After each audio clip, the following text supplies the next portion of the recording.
First math হচ্ছে Rita produces 2 products. Rita 2টা product উৎপন্ন করে। কি কি ছিল? Chocolate cake and plain cake. 2টা কেক, একটা চকলেট কেক একটা plain cake. Okay. Of the cakes produced last month, গত মাসে যে কেকগুলো তৈরি করেছে, were plain cakes and rest 3 ভাগের 5 ভাগ, মানে বলছে 3 ভাগের 5 ভাগ ছিল প্লেন কেক এবং বাকিগুলো কি ছিল? Chocolate cake. আমরা তো জানি না সে কতটুকু কি পরিমাণ কেক তৈরি করেছে। It takes 7/5 as many hours to make a chocolate cake as it does to make a plain cake. Plane cake তৈরি করতে যতটুকু সময় লাগে আমাদের চকলেট কেক তৈরি করতে তার থেকে কত 7/5 সময় বেশি লাগে। ঠিক আছে, এত ঘন্টা বেশি লাগে। যদি if last month Rita worked for a total of 58 hours, যদি সে কত ঘন্টা কাজ করে? 58 ঘন্টা কাজ করে। How many hours did he spend for making chocolate cakes, তাহলে সে চকলেট কেক তৈরি করার জন্য কতটুকু সময় ব্যয় করবে। ঠিক আছে, তো এখন আমরা জানি না সে টোটাল কতগুলা কেক তৈরি করেছে, আমরা জানি না সে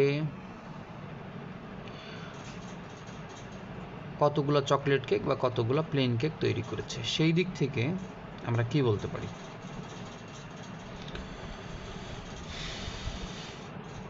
আমরা বলতে পারি, একটা ধরে নিই, হ্যাঁ ধরে নেই যে আমাদের টোটাল কেক হচ্ছে 25x, বা কত ধরা যায়, এক্সই ধরে নেই। Total cakes, let total cakes x ধরে নিলাম। হ্যাঁ, টোটাল কেকস যদি এক্স হয় তাহলে বলছে of the cake produce last month 5 ভাগের 3 ভাগ আর হচ্ছে আমাদের প্লেন কেকস। তো আমরা এক্স না ধরে 5x ধরে নিই। হ্যাঁ, 5x হচ্ছে টোটাল কেকস, যার মধ্যে 5 ভাগের 3 ভাগ কে? প্লেন কেক, এবং বাকিগুলো হচ্ছে চকলেট কেক। ঠিক আছে, so plain cakes is equal to কত হবে? 5x, আমরা এটা বলবো না, বলবো হচ্ছে 3/5 অফ 5x। তাহলে 5x এর 3 ভাগের 5 ভাগ হিসাব করলে বেরোবে হচ্ছে 3x। তাহলে প্লেন কেকস ছিল 3x। আবার বলছে দ্য রেস্ট আর চকলেট কেকস। চকোলেট কেকস তাহলে কত হবে? চকোলেট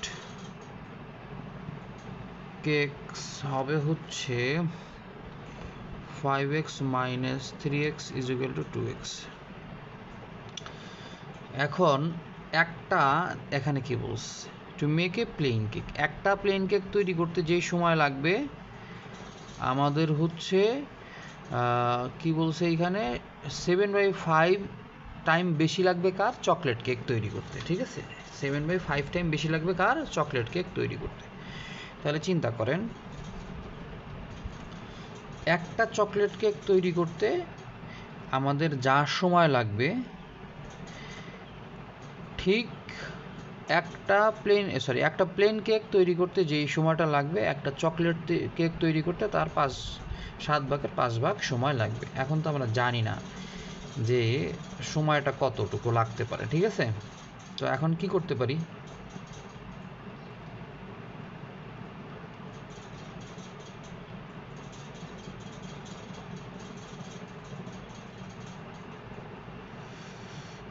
ওকে, তা আমরা বলতে পারি let to make a plain cake, to make a plain cake time need 5y। ঠিক আছে, এত আওয়ার ধরে নিলাম। ঠিক আছে, এত হচ্ছে কি একটা প্লেন কেক তৈরি করতে। অতএব টু মেক এ চকোলেট কেক,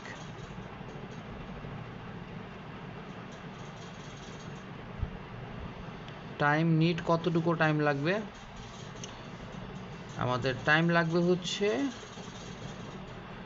5/7। এইখান থেকে আমরা বলতে পারি কি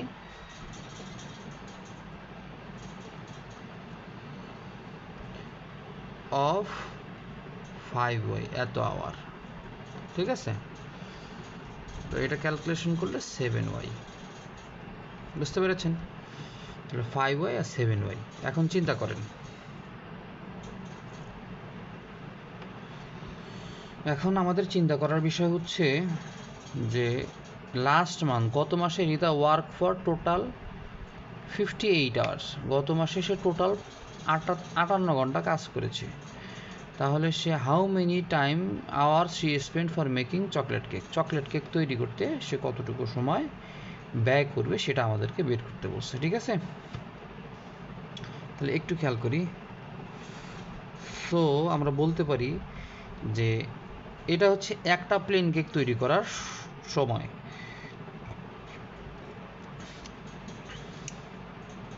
আর এইটা হচ্ছে কতটা চকলেট কেক সে তৈরি করেছে ওই মাসে, ঠিক আছে? তাহলে 3x ইন্টু আমি 5y বলতে পারি, এটা হচ্ছে আমাদের প্লেন কেক তৈরির সময়। 3xটা প্লেন কেক তৈরি করতে তার এই সময় লাগবে, প্লাস আমরা বলতে পারি যে কি বলতে পারি, 2x চকলেট কেক তৈরি করতে তার 7y টাইম লাগে। তাহলে 2x into 7y is equal to কত? 58। তো আমাদেরকে বলছে কি যে how many hours did she spend for making chocolate cake, chocolate cake তৈরি করতে তার কতটুকু সময় লাগবে, ঠিক আছে? চকলেট কেক তৈরি করতে তার কতটুকু সময় লাগবে এটা বের করতে বলছে। তো আমাদের এটা হচ্ছে একটা ইকুয়েশন, হ্যাঁ।